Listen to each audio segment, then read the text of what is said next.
Hi, friends. Thanks for joining us. Please smash that subscribe button. It helps the channel grow. It helps get the word out. Benny, where can they find us on social media? Yeah, you can find us, Ray Benny Sports. We're on Twitter, Facebook, Instagram, everyone's favorite TikTok. And don't forget, check us out on Reddit as well, and leave us a rating on your favorite podcast provider. We got Winnipeg Jets talk brought to you by Fahrenheit Airbrushing. We got CFL talk, NHL talk, NFL talk. But let's start off like we always do with the Winnipeg Blue Bombers, who are visiting the Hamilton TiCats, who are not good at home. They are 1-5 at home, and they are 4-2 on the road. That's surprising, eh? They've only scored 100 points at home. Wow. Like, I don't know why this has been being made a bigger deal. There's something wrong with that team that they can't win at. See, it'd be better if it was win at Iverwood, but it's Tim Hortons Field. But whichever way, is this a big trap game for the Bombers? What do they have to do to beat the Hamilton TiCats? Yeah, it's kind of like a trap game like last season's game, eh? It's the same time. Right after the Banjo Bowl, Winnipeg, big win over Saskatchewan, went to Hamilton and then ended up getting blown out, kind of. I know the score ended up being closer as the game went on, but Hamilton really laid it to the Bombers in that one. So, they're aware of that. That's already in their heads. The coaches are probably already talking to them. Hey, guys, this is what happened last year. You came off this game. Like, you're coming off this game against Saskatchewan where you had 263 yards rushing, 340 yards passing, over 600 total yards, and you're flying high. So they got to come back down a little bit, head out to Hamilton. Not forget or remember that they got pummeled last year in the same situation. Hamilton gave up 200 yards almost to Ottawa last week. So right there, you're looking at Oliveira, who's coming off a wicked game against Saskatchewan. Use Oliveira, pound Oliveira into that Hamilton D-line, and rack up some yards rushing. And, that'll help settle that offense down and get them off to a fast start again. I can't ignore this Duke Williams thing. It's an issue on the team. How can you have someone I'm out and it not be an issue in the locker room? They're prime for the pickings right now. And if they do take that running game, they could take their soul early. Nothing humiliates a team more than being run on early in their face. Yeah. And this is a team like they allow teams to run 125 yards against them per game. They should be able to run against this team successfully. But with that said, they have to lock down Tim White. Yeah. Dude is a beast. On 12 targets, he went 7 for 180 with 2 touchdowns. They have to lock that guy down, and they can't underestimate Powell. Yeah, and that's one of the other things. Get after him, man. Don't let him get settled, because we've seen the Bombers let these quarterbacks get settled. Dole Gala, even with Crum, I know they had him and he had basically nothing in that first half, but they kind of laid off and he kind of got settled and got into rhythm in that second half. They have to get after these young guys and throw them off their game quickly, right? Powell's looked good. I know it was just Ottawa. And again, Tim White again, it's just Ottawa, but they look good and Powell seems to be getting better every week. So don't let him get into rhythm. Get after him and throw him off his game. Anything else they got to do?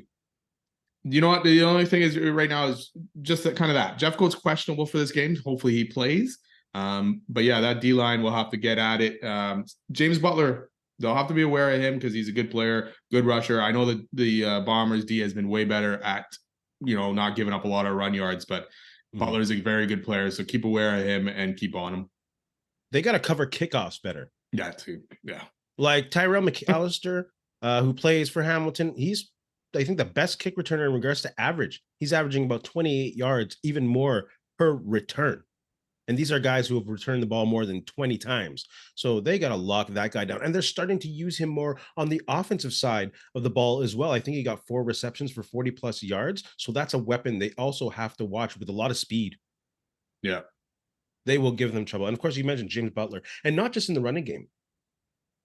Like, he is a good receiving threat. He's 4th in the league in yards after catch in regards to receiving, just ahead of Brady Oliveira. So they have to lock him down and lock him down in the passing game as well. Yeah, for sure. Players to watch in the Bombers. Just going back to that running game, Oliveira. And like I said, Hamilton's given up a lot of yards on the ground. Devonta Williams, what did he have last year? Or Devontae Williams? 140 something, I think. 146, yeah. So, you should have a pretty good game here from Oliveira. I would expect, if they're giving up that much. So Oliveira, he's been on display all season and he's been, wrecking it out there and playing lights out. So I expect more from him this week again. Back-to-back 1,000-yard seasons. Yeah. And he just took over last year, right? And everyone was like, oh, God, why are we getting rid of Harris? Is Oliveira going to be the guy? We were debating this last year, too, if Augustine was going to be the guy, right? For sure. I wanted Augustine to be the guy. Yeah. And then Oliveira has just stepped it up, and he is just lights out this year. Like he has taken it to the next level, at running back and still a young guy. He's going to get paid in this offseason, but the Bombers would be dumb not to pay him. So let's see some more. I'm sure he wants to stay home as well. Oh, yeah. There's going to be some give and take there. Yeah. Speaking of hometown, I'd like to see Nick Dembski on the Bombers have a big day. He's due for a big game. It just feels like he's ready to have a big game. Not that he's not been a factor. He put like 108 yards or something like that against Saskatchewan the week before the Labor Day. Yes. Yeah. So I think he's ready for another big game. He's a top 10 receiver in the league, and it's crazy. Percentage of targets wise, he has been targeted 61 times, 50 receptions. That's 82% of his targets being caught. There is no one even close in the league until like number 31. And they're like 84%. And that's because they have less targets, but that's insane. 82% on 61 targets. Then he was quiet last week, right? Did he have one catch only last week, I think? Something like that, right? So, a quiet week for him. So, this is probably his breakout week. Not breakout week, but, comeback week kind of thing, right? Yeah. So, I think DeMario Houston will have a big game. Yeah. Yeah, I think they're going to forget. They might over-focus on Tim White and forget about how dangerous DeMario Houston is. I think Primetime North is going to have a big game on the defensive side of the ball. Yeah, and he's been quiet. Not quiet stats-wise, he's quiet, right? Like he's still doing his job out there and locking guys down and not giving up yardage. But he had 7 interceptions, right? Fairly quickly. And now he hasn't had anything really for the last few games. So, yeah, I could see that. Yeah, I'm sure quarterbacks are also being like, I ain't going to throw that guy. Yeah. Not today. No. Players to watch on the TiCats. I'm going to go one more Bomber. Jamal Parker had a good week last week returning, taking over both duties kind of thing. So I expect him. He's another guy to watch and get that field position good. He seems to be getting better and better every week at returning these as he's getting more comfortable. So he's a guy for me to watch and help, maybe flip that field position if it's not working for the Bombers. So hopefully he can have a good game as well. Yeah, there's some people who are critical of them using him as a double dip on the kickoff and punt returns, but he fared fairly well. Yeah, good week for them last week. Players on the TiCats to watch. I'll start on the defense. Jameer Thurman. If they can't get their hands on him, he'll make it difficult for the running game. Reminder, Hamilton's one of the worst teams against the rush, still allowing just over 125 yards per game.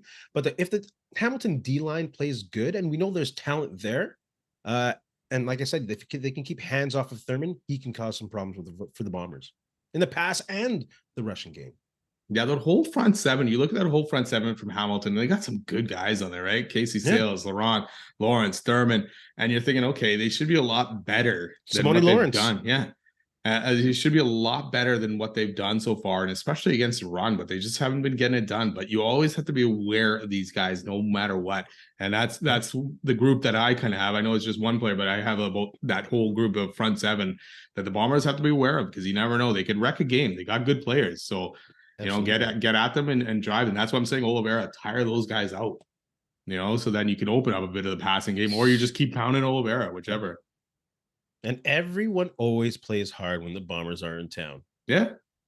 Oh, yeah. And that's the thing. Like we've talked about it, right? How many slow starts against these bad teams did the Bombers have? Yeah. Right? They let these teams linger and stay around. And this is that same situation. So now it's like you got to put Hamilton away quickly and early. Yeah. They got to bring some of that Banjo Bowl juice that we talked about. Bottle that stuff and bring it on the road with you. Yeah. What does Hamilton have to do to win? They're the worst team, I think, or second worst team in regards to giving up the big play in the league. Don't give up the big play and don't let Bombers extend drives with penalties. If they can do that, they might stick around. Yeah, penalties would be huge. Like a lot of teams, and you go back and it's a lot of Media and fans from other teams are saying the Bombers are always getting, I don't know what's the word I'm looking for, that the league is favoring the Bombers in these situations. Whatever. But it's like, no, when a guy headbutts another guy, that's him taking a penalty, not the league dishing that out, right? Yep. So yeah, Hamilton definitely has to lay off the penalties, get the ball as much as you can into the hands of Tim White and let him do his thing. And don't forget about James Butler, like we talked about it earlier. He is a shifty fella back there. So you get the ball in his hands and see what he can do as well. No, they won't forget about James Butler. That's crazy. Not that the Bombers won't, but Hamilton might, depending on how this game gets. You never know. But they have to remember being a dual there. threat like that, they have to feed. Bomber fans, put your thoughts below. This might be one of them trap games. Got to be careful. Critical questions for each team. Let's go starting with the West. BC Lions. How much will losing Lacombo hurt the Lions defense? It has to hurt. He's an amazing athlete. Never mind that he's a Canadian as well. So that's a double loss there. He's a 2021 most outstanding Canadian. He's fresh off still playing at a high level. So, and he's a leader on the team. We'll see what Josh Woods can do at linebacker, but that's going to be tough. Well, considering that BC's D has not been as good as they were at the first half of the season kind of thing, right, lately. So, yeah, that's a big loss for them for sure. Yeah. Montreal Alouettes. Are they even good? At this point, I'm going to venture on the side of not really. They're 0-6 against the top teams. They get to face again Toronto again this week. Maybe they'll catch them this time or play a little bit better. But right now, they're in the right division. Really, they're in the right spot. Yeah, I would still take them to beat Calgary and Edmonton, though. Yes, they're the probably. Well, we'll see over the next once they stop playing Toronto and Winnipeg and BC. Yeah, they're probably the better of the bottom 6 teams, right? But not good enough.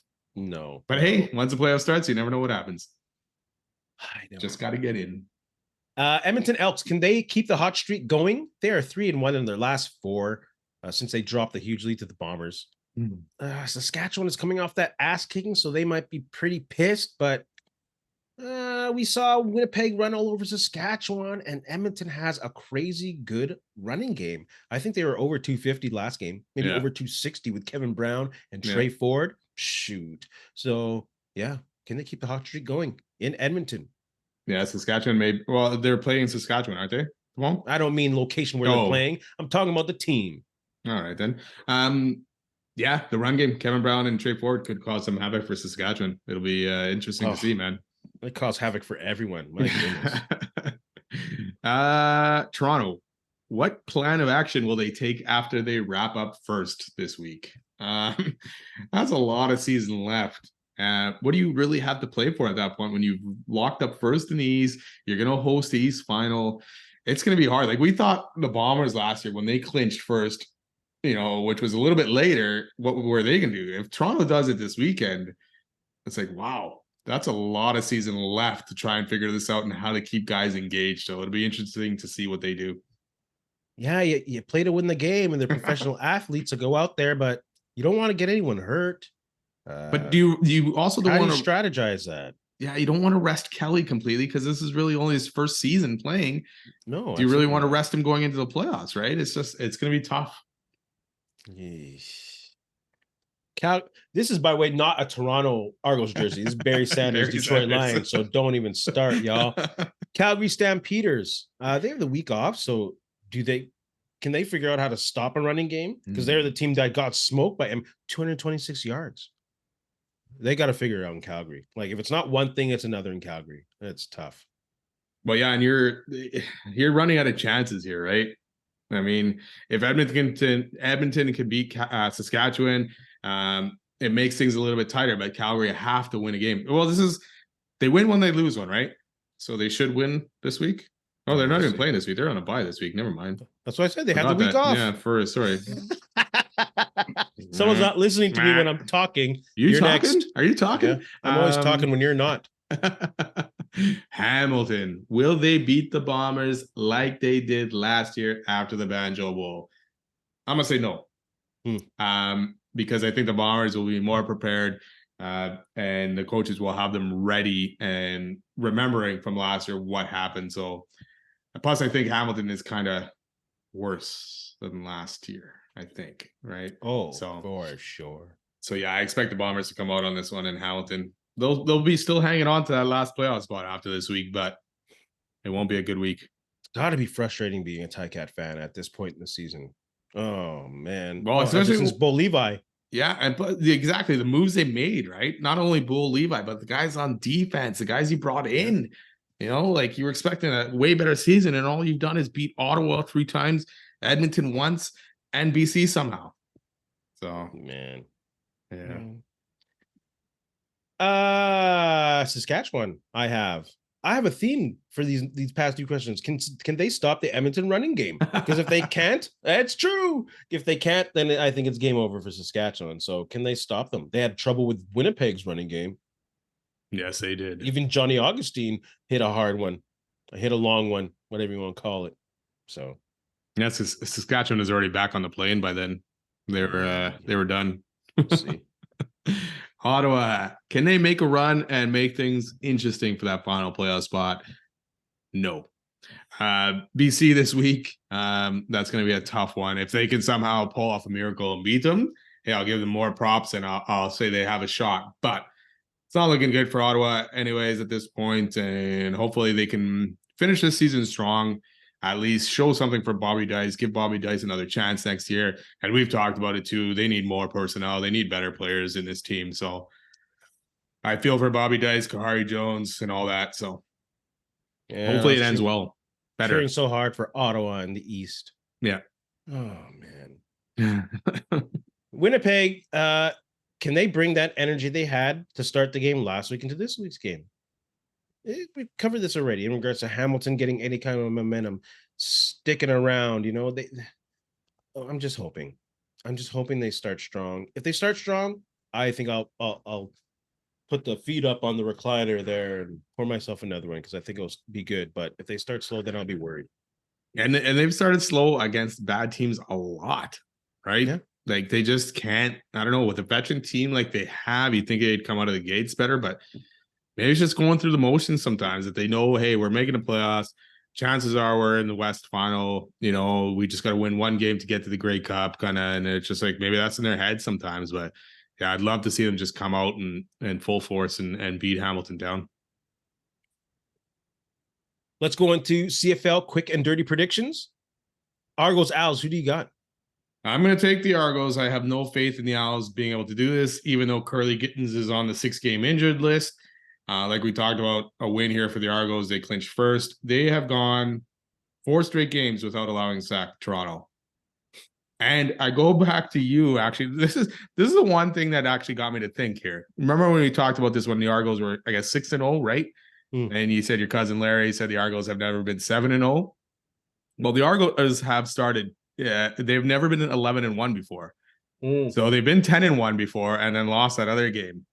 So that had me pause and think that they are going to possibly lose this game, but I still can't go against them. I'm going to take the Argos.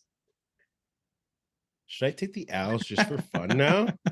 Because that bit me hard last time. Yeah, I know. The football gods, they're so funny. They're so funny. But yeah, okay, then you know what? I will take the Owls because of that. Yeah. I had the Argos in capitals in bold, but you know what? That stat, let's have some fun. I'm going to run with that. I'll play pro line. I'm going to take the Elks because of the football gods and goddesses. Elks, Riders. I'm going to take the Elks because they're hot. That was going to be my upset of the week because it was happening in Saskatchewan, but I'll just take it 2 upsets then. I'm going to take the Elks on the road. I'm going to take the Elks as well. They've kind of in the first 2 games against Saskatchewan, they kind of got unlucky. They were leading. They've only lost both those games by combined 5 points. So, and they were leading that second one late, and then Saskatchewan finally got a good drive. So, if Trey Ford can limit the turnovers, the interceptions, if Brown and Ford could run all over Saskatchewan, I think Edmonton's got a pretty good chance here, and I think they'll take it. Bombers, TiCats, who you got? I got to take the Bombers in this one. Even though, again, it's on the road, you know, last year's blow and all that stuff, I think Winnipeg will come out and take this game. I got the Bombers as well. Red Blacks Lions. I got the Lions. Red Blacks just Yeah. find ways to lose. So even if the Lions are bad, I think the Red Blacks will find a way to lose. That's Yeah. just the way their season's going. That's pretty much it. As much as I'd like to see Ottawa win this game and help the Bombers out, it's not going to happen. This one could be a blowout as well. I've been calling BC games blowout for a while and it hasn't happened, but this one probably will be. Are you just calling a blow up because you're cheering for Bobby Dice? A little bit. Alrighty then. Don't tell anybody. I won't, viewers and listeners. Let's move on to some Jets talk. Brought to you by Fahrenheit Airbrushing. Stand out on the ice, pavement, or on the field with a custom airbrushed helmet or goalie mask. A local Manitoba business with affordable solutions for any project, like those crazy hats. Wouldn't you love to have those for a Bomber game? Oh, those will sell. Check out Fahrenheit Airbrushing on Facebook or call them at 204-891-7431. Tell them Ray and Benny sent you. Let's talk about the prospects tournament coming up. Not necessarily a tournament. Let's just focus on the Jets. Which prospects are you excited to see? You want to start? Should I start? Yeah, I'll start. I'm going to start in goal because I'm excited about these two guys. I'm going to mention both of them at the same time, but because one position, but the two guys that they have in Dom DeVincentis. I'm Italian and I can't even say his name. DeVincentis, and Thomas Milik as well. But DeVincentis, he's already started off in the OHL, stopped 54 of 55 shots in an exhibition game, playing with the North Bay Battalion. I want to see how he stacks up against some of these guys. And then Thomas Milich, who, helped Canada win the gold in the World Juniors, and one of the best goalies in the major juniors. So we'll see how he can do. WHL goalie of the year. Yeah. 5-0 at the World Juniors. 923 save percentage. 1.76 goals against. That dude's going to be good. And he's a small goalie, like 6 foot, but he can cover that net. He's an athlete, and he lasted to the 5th round. Yeah, and that's where he kind of gets screwed because he's only 6 feet. Drafted 151 overall. I'm also excited to see Thomas Milich play. And, of course, I want to see that pick, Colby Barlow. The kid, the man boy with the mustache. Insane. Highly touted that shot. We hear about this crazy shot. He can shoot from anywhere, pick anywhere in the net and hit it. So I want to see. And they also mentioned this man boy thing's not just about the mustache, but physically, he's probably one of the most NHL ready prospects of that draft class. So let's see. He should not dominate in this tournament, but physically, he should be able to handle the other players in this tournament. So I'm really excited to see him. And of course, Brad Lambert. Oh, I want to see that guy play. Yeah, I think Brad Lambert, he didn't have the greatest tournament when they did this last year. So we'll see if he's improved. That guy's just got, I was reading an article about him, and it was saying he's from the Athletic, and he's the most electrifying player that should be at this tournament. Struggled last year, so we'll see if he stepped up and grew a little bit into his role and got better over the last season. Anyone else you want to see? Yeah, the same guys as you, Colby Barlow. Excited, like you said, he's a man child or whatever, right? So be good to see what he does, because he's one of the pure goal scorers that got drafted in this last draft. So I'm excited to see what he can do. And Chaz Lucius, coming off an injury, been struggling with injuries over the last few seasons. So want to kind of see what he does out there as well. How about that Chibrikov? I want to see this Russian speed. Yeah, is he Russian, or he played in the Russian? I think he's Russian. Yeah, I'm pretty sure he is Russian. Yeah, I'm very intrigued to see about that. Even though a lot of his game is, we'll see. Jets fans, who are you excited to see in the prospects tournament? Let's move on to some NFL talk. Aaron Rodgers, what should the Jets do moving forward? Your thoughts? Right now, I think you got to give Zach Wilson at least a game or two and see what he can do. If you bring in a veteran right away already, there's going to be questions if Zach Wilson can handle it. He's going to be looking over his shoulder. So give him a couple weeks, see what he can do. Good thing that Jets D is good, so he doesn't have to go out there and try and win games on his own. But if it goes flat fast, I would be looking for a veteran guy pretty quick. Yeah, I don't know about this rumblings about Colin Kaepernick, but I am not waiting to sign a veteran. No way in heck. Because if it falls flat on his face and you have 2-3 weeks where other teams start losing quarterbacks, no way am I going to wait till maybe Matt Ryan or Carson Wentz or what other quarterbacks are out there. So I tell, go get Matt Ryan. Guy's been in the league long if he's physically ready and wanting to, obviously. Guy can learn a playbook a lot faster than Carson Wentz will. He's not as injury prone. He can be a steady veteran presence for Zach Wilson because, you got to prepare for life without Aaron Rodgers, 39-year-old with an Achilles tendon injury. So I think you have to sign a veteran. You cannot wait to see if other teams have injuries or need another quarterback. You got to sign one. They got Dallas this weekend too, so it'll be a good test right off the bat for Zach Wilson if he can play against a top D in the league. Good test, but not a fair test because he didn't have all training camp. That's true. I expect a disaster. Oh yeah. Good thing their D is good, like I said. Let's keep talking about this Aaron Rodgers. NFLPA calling for grass on the heels of a Rodgers injury. Sure, yeah, grass is better, but to use this Aaron Rodgers injury as a catalyst for another discussion on it's ludicrous. It's ludicrous. This was a contact injury where he had a linebacker draped on him and his leg planted, and it's because of the weight of the player on him. So this is not the hill or whatever the cause. Aaron Rodgers' injury has nothing to do with turf or grass. So I think it's ridiculous that they're bringing it up now and not when other players who are less prolific stars than Aaron Rodgers have gotten hurt with non-contact injuries. I think it's ridiculous. But that's the one thing that may help it is because a guy like Aaron Rodgers ended up getting hurt. And like you say, it wasn't a non-contact injury. He wasn't running, his foot got stuck in the ground or whatever. He got tackled. So, J.K. Dobbins ended up tearing his Achilles as well on a grass field this weekend as well. So, but if you had Aaron Rodgers, maybe this is the catalyst to try and make some change. They're going to switch the fields in these stadiums to grass for the FIFA World Cup, right? So why can't you do it for these football games? The one good thing is the Titans, and I get it, some places are tough to grow grass late into December, January kind of thing, right? But the Titans are trying a new field on theirs. It's a different type of artificial turf.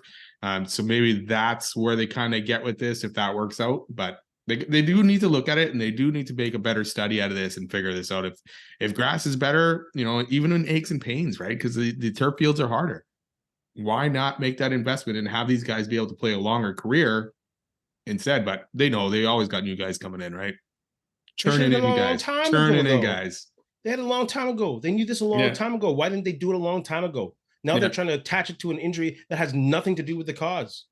It's funny because Rodgers actually argued for grass when he was still with Green Bay last November. Like he's saying they should replace the artificial turfs with grass or whatever stuff. And then look what happens. Well, it wasn't because of the grass. No, but you just get less give in your cleat, right? In grass, your cleat will give out. And when turf it's stuck in the ground, it's stuck in the ground. Yeah, but that's not what caused the injury. It's not in this case, but there is many other cases. That's what we're talking about. Like, I just think it's ridiculous that the NFLPA is trying to make an argument at this time.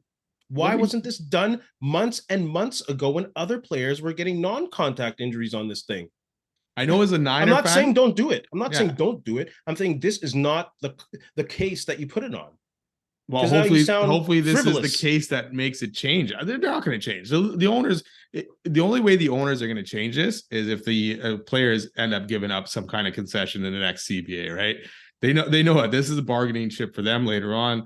They can say, "Hey, we'll do this if you guys give us this." That's the only way it's going to ever get changed. It would change if this was a non-contact injury to Aaron Rodgers. Probably still not. I guarantee it is. Like you said, because then there would be guys. then there would be but this is a big guy that you're paying lots of money that was supposed to turn around a franchise. If he gets injured on non-contact, I guarantee you it shifts. But to attach it now to this is didn't Barkley go down on this field? Isn't that how he got hurt a couple seasons ago? Possibly. Yeah. So I mean, you had Barkley, he's a big star, big running back, and still went down, and there was no change.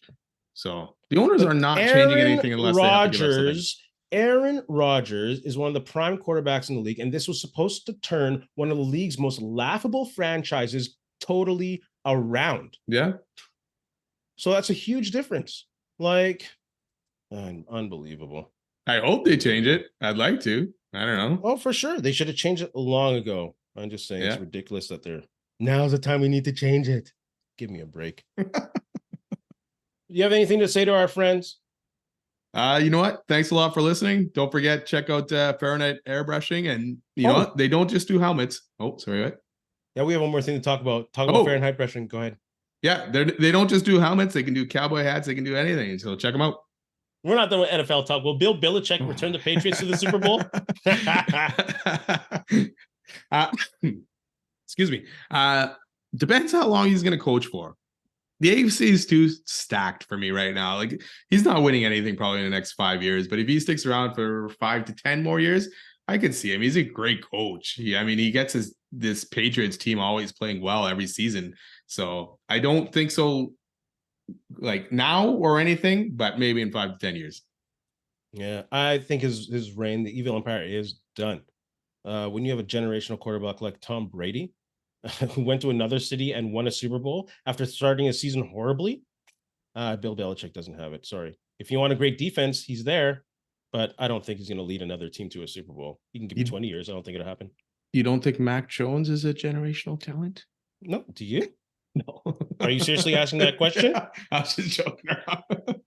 Oy, oy, oy. And in the words of LeVar Burton, we'll see you next time. Did you hear that Bill Daly thinks a third team in the NHL would survive and thrive? Do you believe him? Like, are you saying third, like Atlanta Thrashers team, like Atlanta team? Yeah. Atlanta team. No. Why?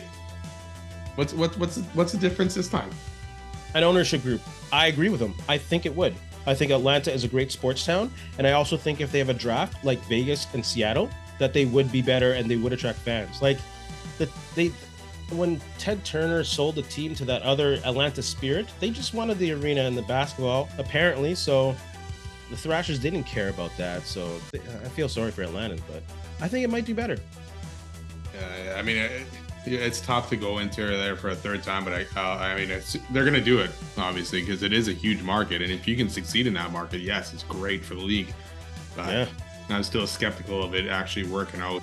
Hey, friends and neighbors, don't forget to check us out online on Facebook, TikTok, Instagram, and Twitter at Ray Denny Sports. And don't forget to check out our YouTube channel. Leave a like, leave a comment, tell us what you think.